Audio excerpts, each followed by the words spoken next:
What a relief, right? We finally made it here. Whether we're prepared for the reality of it or still wish it was some fantasy that we wouldn't have to deal with for many more years, kind of like global warming or washing those lucky underwear forwards, backwards, inside out. Anyways, we made it here, and our time has come to begin living our own lives and following our own aspirations. I would like to begin with thanking those who made this day possible. Teachers, administrators, coaches, parents, peers, close friends. You guys know who you are. Thank you all for your support and guidance throughout these most memorable years of my life, as well as your further support with your presence this evening. I speak for our entire class when I say that it is you that has given us the ability to sit before you today in our funny little wizard costumes and cornrow ponytails. I'm especially glad to see Mr. Bradley stepping out of his comfort zone and wearing a suit for the occasion. It's just so out of the blue for him, and it's a real treat. In all seriousness, though, my fellow classmates, I'm honored with the privilege to speak in front of you, this talented, creative, and might I add, exceptionally stunning group that pushed Thomas S. into a top 10 school in the state. Oh yeah, guys, that was us. No big deal. Now, I'm not going to stand up in front of you today and bore you with a bunch of quotes like, we have nothing to fear but fear itself, or in my best Forrest Gump voice, life is like a box of chocolates. No, I just want to talk to you about three little simple things. Nothing complicated, just three little things. Who am I, who we are, and where we're going. First on the list, I'm a selfish guy. Who am I?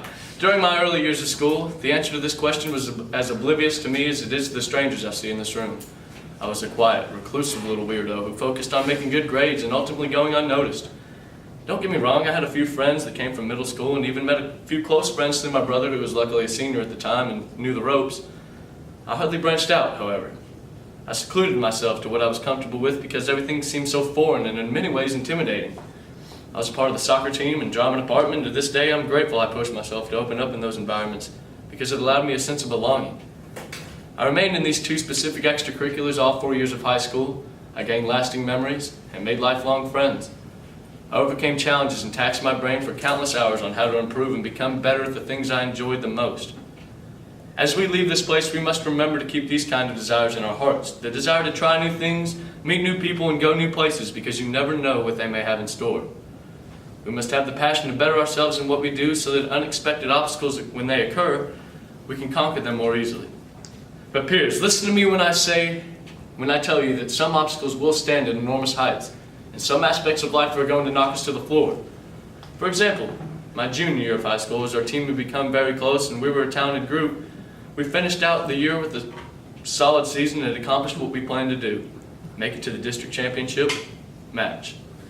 I was beyond ecstatic. This is my first opportunity to become a district winning team and bring home the gold for the oatmeal eaters.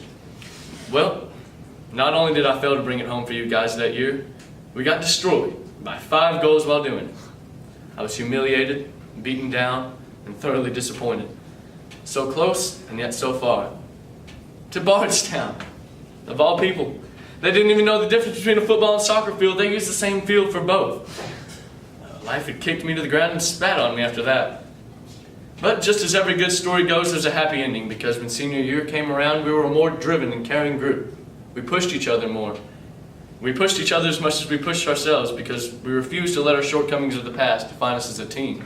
And that's all I've got to the present. My apologies. Thank you.